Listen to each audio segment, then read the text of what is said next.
आप सभी को राधे राधे और नवरात्रि की हार्दिक शुभकामनाएं। तो आज नवरात्रि का दूसरा दिन है। इस दिन हम माँ के ब्रह्मचारिणी स्वरूप का पूजन करते हैं। इसमें ब्रह्मा का अर्थ है तपस्या और चारिणी का अर्थ है पालन करने वाली। इस प्रकार माँ ब्रह्मचारिणी का स्वरूप तपस्या और संयम का प्रतीक है। और एक महत्वपूर्ण बात, यदि आप कोई भी कहानी या कथा सुनते हैं तो उसे बीच में नहीं छोड़ना चाहिए, नहीं तो आप पाप के भागी बनते हैं। इसीलिए कथा को पूरा सुने। चलिए। माँ ब्रह्मचारिणी पर्वतराज हिमालय और माता मैना की पुत्री थी। पिछले जन्म में वे राजा दक्ष प्रजापति की पुत्री सती थी, जिन्होंने भगवान शिव को पति रूप में पाने के लिए कठोर तपस्या की थी। लेकिन दक्ष प्रजापति ने शिवजी का अपमान किया, जिससे क्रोधित होकर सती ने यज्ञ में योग अग्नि से अपने प्राण त्याग दिए। इसके बाद उन्होंने हिमालय राज के घर में पार्वती के रूप में जन्म लिया। जब वे युवा हुई तो नारद मुनि उनके पिता के पास आए और बताया कि उनका विवाह भगवान शिव से ही होगा, लेकिन इसके लिए उन्हें घोर तपस्या करनी होगी। यह सुनकर माता पार्वती ने अत्यंत कठोर तपस्या का संकल्प लिया।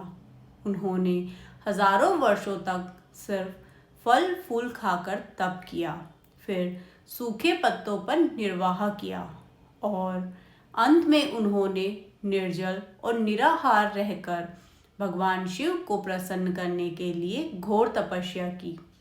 उनकी कठिन साधना को देखकर सभी देवता, ऋषि मुनि और यहाँ तक कि भगवान ब्रह्मा भी आश्चर्यचकित हो गए। उनकी इस घोर तपस्या से प्रसन्न होकर भगवान शिव ने उन्हें अपनी अर्धांगिनी के रूप में स्वीकार कर लिया। तपस्या के इस स्वरूप के कारण ही माता को ब्रह्मचारिणी कहा जाता है। माँ ब्रह्मचारिणी की उपासना से साधक को धैर्य, आत्मसंयम और आत्मबल प्राप्त होता है।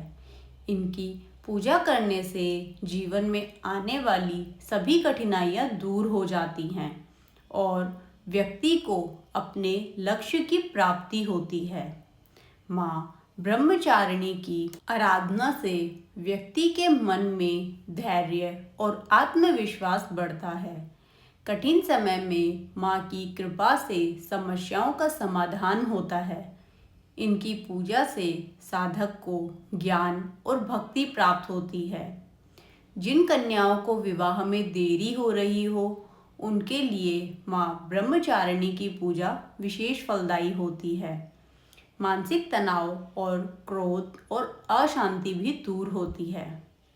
तो जब भी आप माता का पूजन करें तो साफ सुथरे वस्त्र पहनकर करें और पूरी श्रद्धा के साथ करें।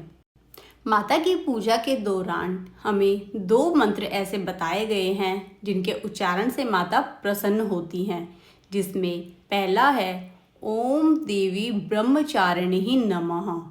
आप इस मंत्र का उच्चारण करें, या फिर या देवी सर्वभूतेषु ब्रह्मचारिणी रूपेण संस्थिता नमस्तस्यै नमस्तस्यै नमस्तस्यै नमो नमः।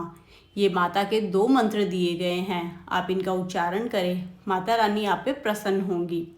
तो इस तरीके से माता की आराधना करने से जीवन में सकारात्मक ऊर्जा का संचार होता है और भक्त को अपने लक्ष्य को प्राप्त करने की शक्ति मिलती है।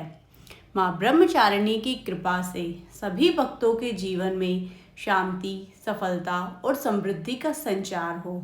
जय माँ ब्रह्मचारिणी।